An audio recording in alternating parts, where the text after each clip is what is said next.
अगला टॉपिक अपना unit vector along coordinate axis. Unit vector क्या होता है? सबसे पहले किसी गिवन वेक्टर की डायरेक्शन में, है ना, डायरेक्शन में अगर आप ये पूरा ये वेक्टर है, एक यूनिट मैग्नीट्यूड का वेक्टर निकालो, है ना, तो इसको क्या बोलते हैं अपन? Unit vector. यूनिट वेक्टर क्या काम आता है? डायरेक्शन बताने में काम आता है। क्या काम आता है? मैग्नीट्यूड तो इसका 1 यूनिट ही होता है, तो 1 यूनिट होगा। अगर आप इसका मैग्नीट्यूड निकालोगे क्या आएगा? 1 यूनिट ही आएगा। सही बात सुनो। Unit vector along coordinate axis क्या होता है?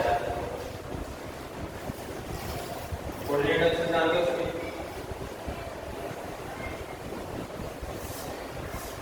ये x y और ये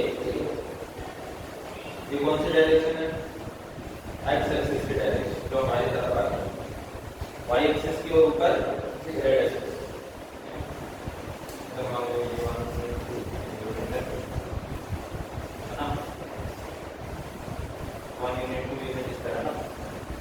अब x एक्सिस की जो डायरेक्शन में यूनिट वेक्टर होगा उसको अपन बोलते हैं i के।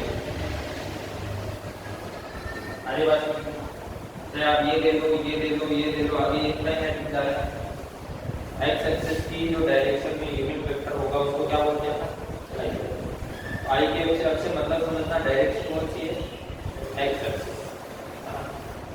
और y एक्सिस की डायरेक्शन में जो वेक्टर होगा उसको, और z एक्सिस की डायरेक्शन में जो होगा उसको क्या बोलेंगे? देखो थोड़ा आगे देखो, ये वाला देखो, इसको मैं i के बोल देता हूँ, तो मैं j के बोल देता हूँ, तो मैं ये बोल देता हूँ। अगली बात यहाँ पर i के क्या है?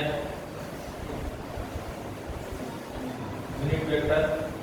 यूनिट वेक्टर ये है वेक्टर अलोंग x एक्सिस, इसकी डायरेक्शन में x एक्सिस की डायरेक्शन में यूनिट वेक्टर, तो उसको i के बोलते हैं। j के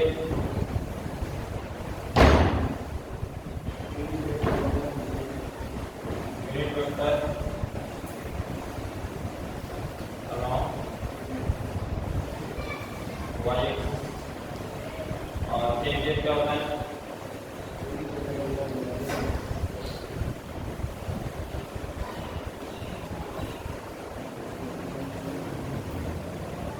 समझ गए बात? i j और k क्या होता है समझ में आ गया? अब पूरे चैप्टर में ये i j और k यूज में आने वाले हैं, ठीक है? अभी अपन कोई वेक्टर देख लेते हैं। अब अपन देखेंगे कि वेक्टर का रूप कैसा होता है ना, दिखने में वेक्टर कैसा होता है। तो वेक्टर जो है उसको अपन किसमें चेंज करेंगे? इसके कंपोनेंट फॉर्म में चेंज करेंगे। इसमें चेंज करेंगे कंपोनेंट फॉर्म। तो यहाँ पर मैं लिख रहा हूँ, आगे वाला टॉपिक अपना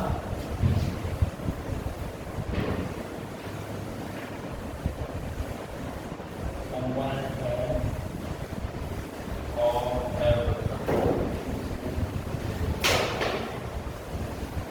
कंपोनेंट फॉर्म है।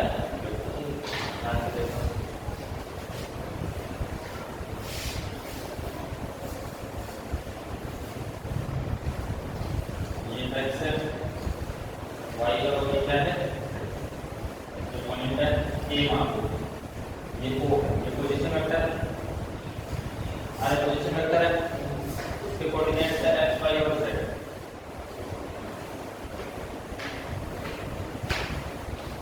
ठीक है? तो पता है o a वेक्टर क्या होगा? o a vector x i के y j के z के, ये होगा o a। ये है वेक्टर का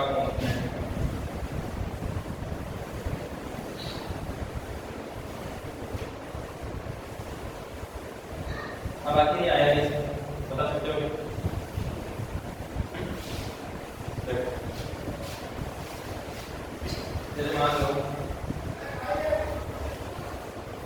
कितने मिनट है, 3 मिनट है। अगर मान लो 1 मिनट आई कैप है तो 3 मिनट में कितना क्या हो जाएगा, 3 आई कैप। भाई मान लो ये ए वेक्टर है जिसमें अपने को एक यूनिट वेक्टर है वो आई कैप दिया हुआ है, तो ये भी आई कैप होगा, ये भी क्या होगा आई कैप। तो ये क्या हो जाएगा 3 आगे बात।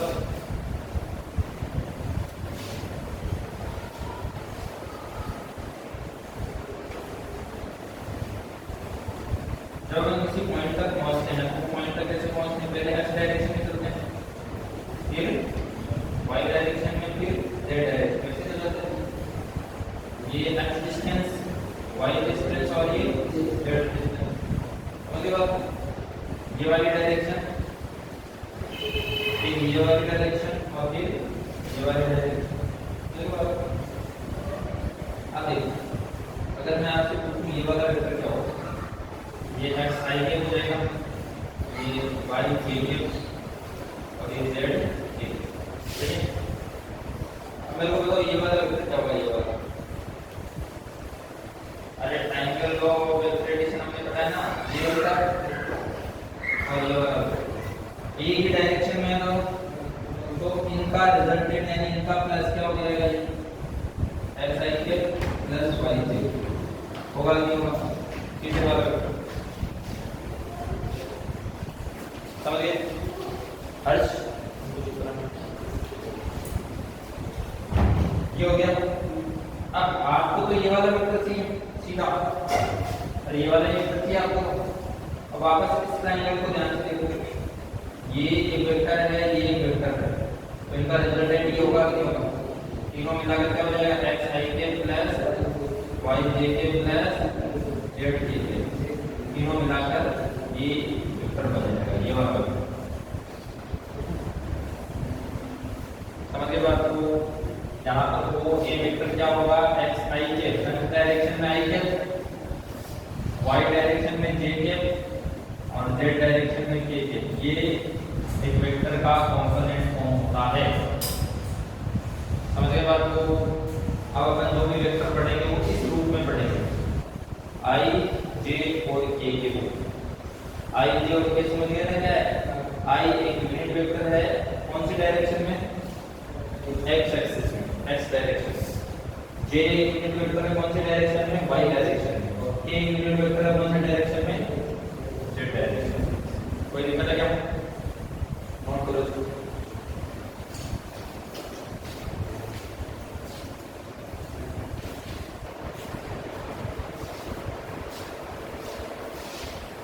अब हम बात करेंगे अलजेब्रा ऑफ वेक्टर। अलजेब्रा इन्हीं को ऐड करना, सब्ट्रैक्ट करना, किसी स्केलर से इनको मल्टीप्लाई करना, और जब दो वेक्टर इक्वल होते हैं तो क्या होता है वो सारी चीजें। सबसे पहले चीज क्या है, एडिशन।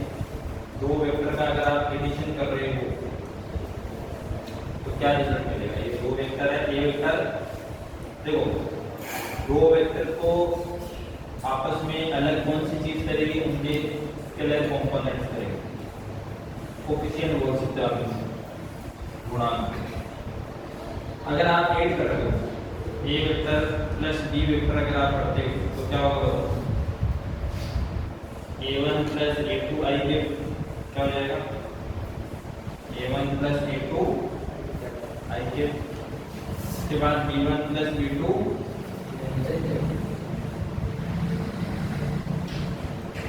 j।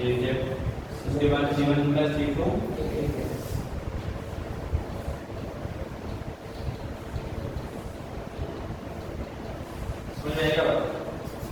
यही सेम चीज सब्ट्रैक्शन के साथ भी होगी। माइनस करोगे तो भी सेम चीज ही होगी, इनके स्केलर कंपोनेंट्स को माइनस कर दो बस। ऐड और सब्ट्रैक्शन में सेम चीज का भी होने वाला है। एग्जांपल देना हो तो मान लीजिए ए वेक्टर है 2i के प्लस 3j के प्लस 4k के। बी वेक्टर है 3i के प्लस 2 जे के प्लस 3 के, ये है। अगर आप ए वेक्टर प्लस बी वेक्टर करते हो तो क्या होगा? 2 3 5 आई के 5 जे के 7 के। समझे बात को? अगर आप a माइनस बी करते हो, 2 में से 3 को माइनस करो, माइनस का 1 आई के, 3 में से 2 को माइनस करो, केवल जे के, 4 में से 3 के रखे के। ऐसे अपन दो वेक्टर को प्लस या माइनस करेंगे, उनके जो स्केलर कंपोनेंट्स है उनको प्लस और माइनस करेंगे। समझ गए?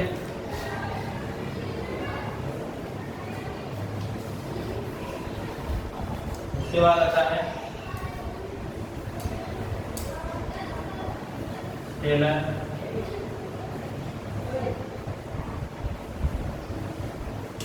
Scalar multiplication. किसी कांस्टेंट से अगर आप इसको मल्टीप्लाई करते हो, जैसे अगर मैं ए वेक्टर को के से मल्टीप्लाई करूं तो के से मल्टीप्लाई होगा कैसे? a1 i के, b1 j के और c1 k के, के अंदर मल्टीप्लाई हो जाएगा के a1 i के, के b1 j के और के c1 j के। समझ गए क्या? सभी से अलग अलग मल्टीप्लाई हो जाएगा। उसके बाद आगे आता है इक्वलिटी, समानता। मान लीजिए कि a वेक्टर b वेक्टर के बराबर है, तो इस बात का मतलब क्या है? ये तभी पॉसिबल है जब इनके स्केलर कंपोनेंट्स इक्वल आए। a1 बराबर a2, it is possible only if a1 बराबर a2, b1 बराबर b2 और c1 बराबर c1। ये तभी पॉसिबल है जब इनके स्केलर कंपोनेंट्स इक्वल हो। कोई भी दो वेक्टर अगर इक्वल है तो पक्का उनके क्या इक्वल है? Scalar component equal. समझ गए बात? विदाउट